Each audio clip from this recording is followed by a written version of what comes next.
حر الصيف راح نفلش هذني كلهن، هذني كذلك راح نسوي نظام خانات، بس بسبب حر الصيف بدنا نشتغل بالليل، راح نشتغل من الليل للصبح. ان شاء الله نشوفكم الجديد.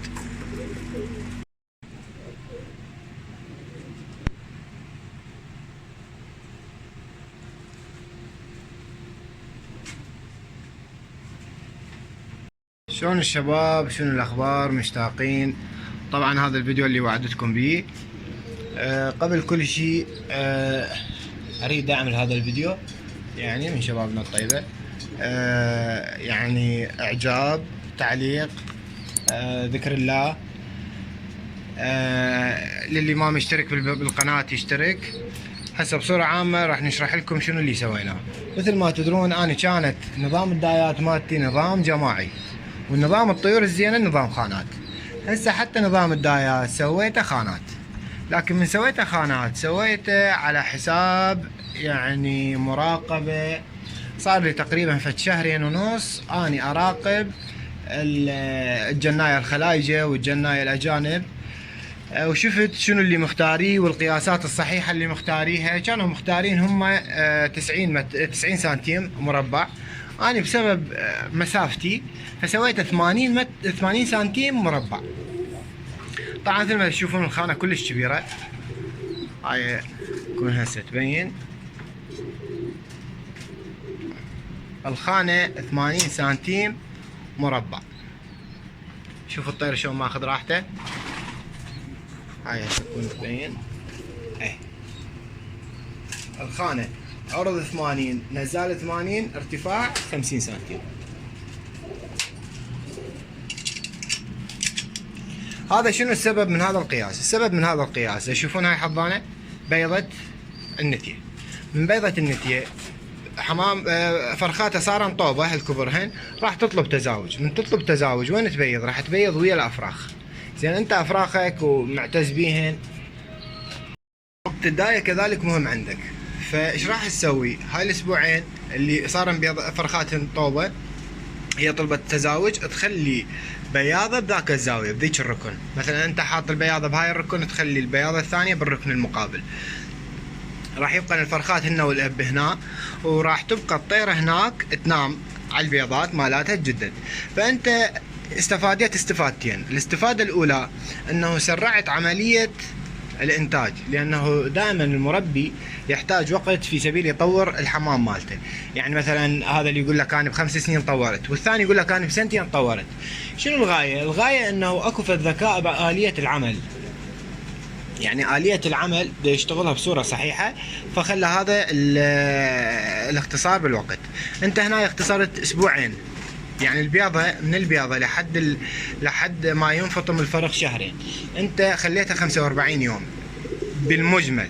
يعني بمكان ما انت تزق 4 عشوش بخلال 8 اشهر، راح تزق 6 عشوش بال8 اشهر.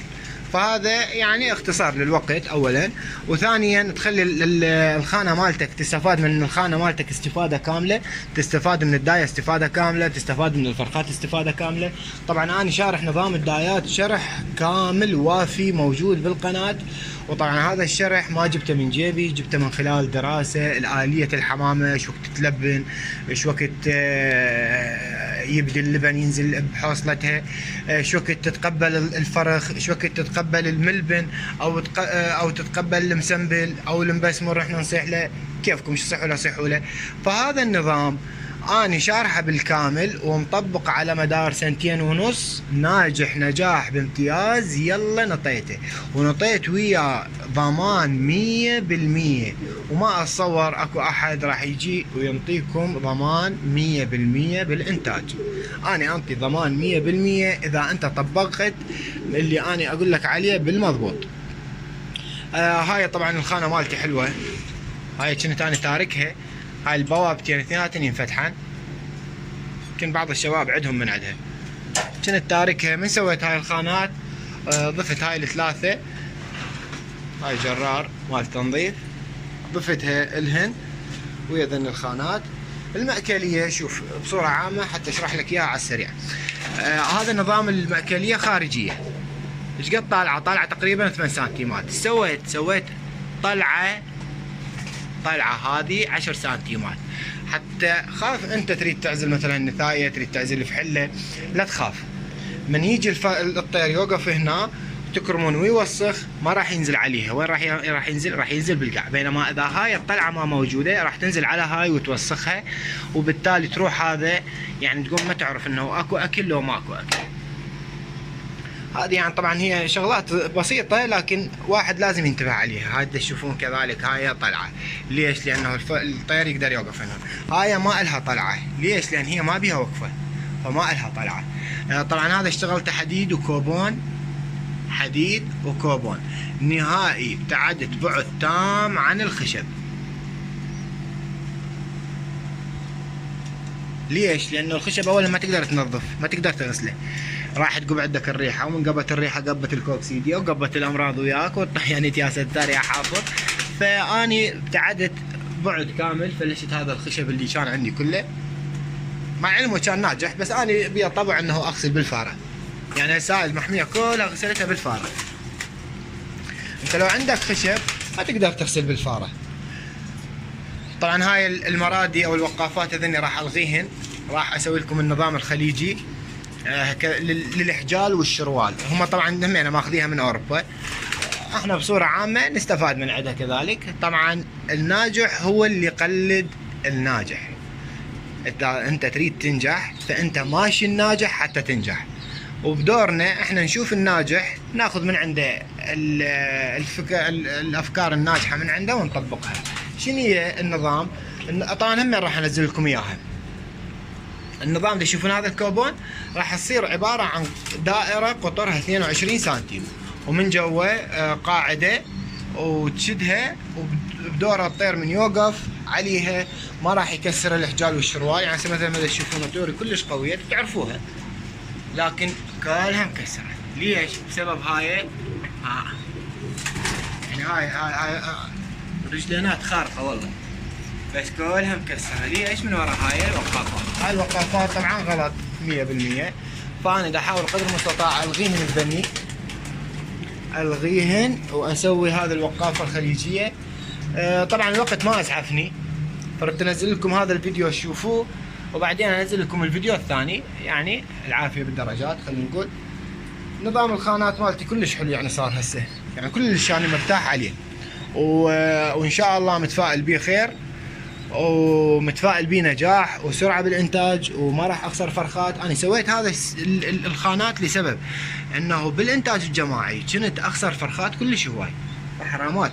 ليش؟ يعني مثلا الفحل هذا اجى كتل فرخات، هذا ما راح يدافع لهن. نظام الجماعي هذا ما راح يدافع لهن. من يكون بيجي حجم ويجي طير يقتلهن، الاب والام ما راح يدافعن عليهن. لكن اذا كانوا كلش صغار الاب والام راح يدافعن صحيح. اما بالخانه فانت هسه طبعا داياتي انا قللتهم كلش، حاولت قدر المستطاع انه اختصر على الدايات السباعيات. يعني هسه مثل ما تشوفون هاي الدايه جواها 3 فرخات ومرتاحات وخير من الله. كذلك ذني آلية شراء الداية.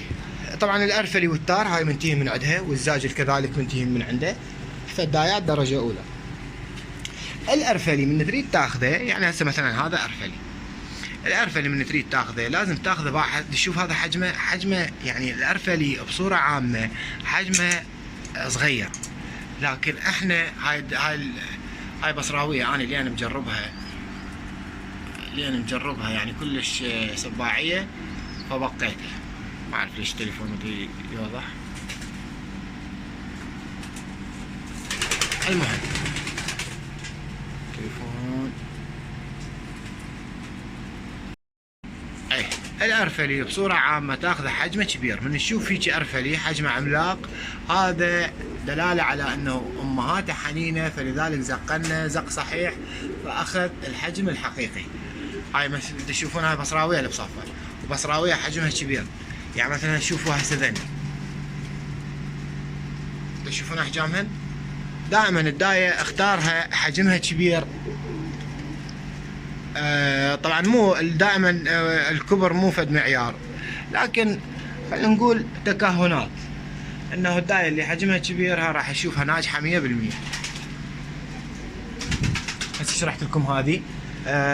شوفتكم شوف النظافة، يعني هذه من انت تغسل بالفارة لو بالخشب انت ما تقدر تغسل بالفارة، بينما حديد انت تقدر تغسل وانت المرتاح.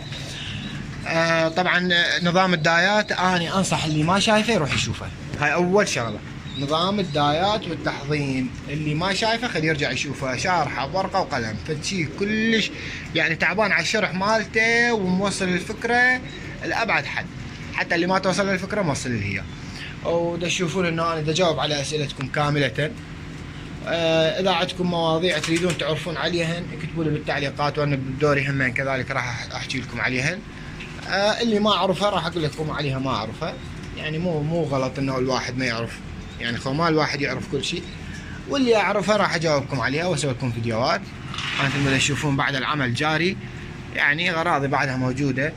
هذني قد كلفني هاي الصرفيات، يعني كل اشتغلته بيدي، صرفيات كلفني 350، بينما الحداد الخوش ولد بس الخانات بدون تقفيل السيمو بدون تقفيل الكوبون راد عليه 500,000، ما اعرف ليش، يعني بيهن شغل هواي. فاني ابشركم صرت حداد، وبالدريل اني بطل العالم، دريلاتي موجوده واشتغلتهم كلهن. هاي الحياطين صبغتهن، يعني نظافه الي خلينا نقول. وبعدين للحمام انا بصوره عامه اذا ما اشوف هاي النظافه الطيور بعد ما احضر، بعد ما اوصل لها، بس اشوف المكان وسخ بعد ما اوصل لها. فدائما تشوفون عندي حملات مال تنظيف قويه على الحمام مالتي، لان اني اولا احب اشوف ارضيه نظيفه، حتى انا من بدوري عيني ترتاح، انا مربيين حتى عيني ترتاح.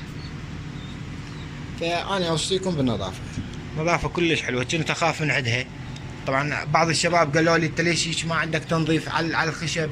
الخشب انا اخاف من عنده، اكو اشهر يعني الرابع والخامس والثالث ذني كلش خطرات، الخشب يبعث امراض مو طبيعيه، فانا دائما ابتعد قدر المستطاع عن الخشب. ان شاء الله شرحت لكم شرح وافي، وعذرونا من التقصير وعذرونا على الاطاله، ولا تنسون الاشتراك بالقناه ودعم هذا الفيديو حتى توصل لكل الجنايه العراقيين. طبعا من ضمن الجنايه الابطال والوحوش يعني القدماء، من شافوا نظام الحلقه مال نظام الدايات والتحضين قالوا احنا استفادينا من عندهم، وهاي المعلومات كانت ما عندنا، وهذا الدليل على انه اني من ابحث على شغله الا اجيب الشغله الزينه والصحيحه 100% عمليه يلا انشرها، حتى بصوره عامه حتى لا يصير مضحك للعالم. يعني اني بنفس الوقت من اشوف واحد ينشر وهو ما يفتهم اسوي مضحكه. هاي انتاجنا مال الكمرليات بهذا الموسم، طبعا 4 من عندهم مبيوعات ما شاء الله عليها. هذاك طبعا اشعل باسود مو كمرلي، هذا اشعل باسود. اخته هاي البيضة وينها؟ اخته هاي البيضة، هاي من ضمن الدايات. ان شاء الله النجاح للجميع، ان شاء الله ما نسينا شيء.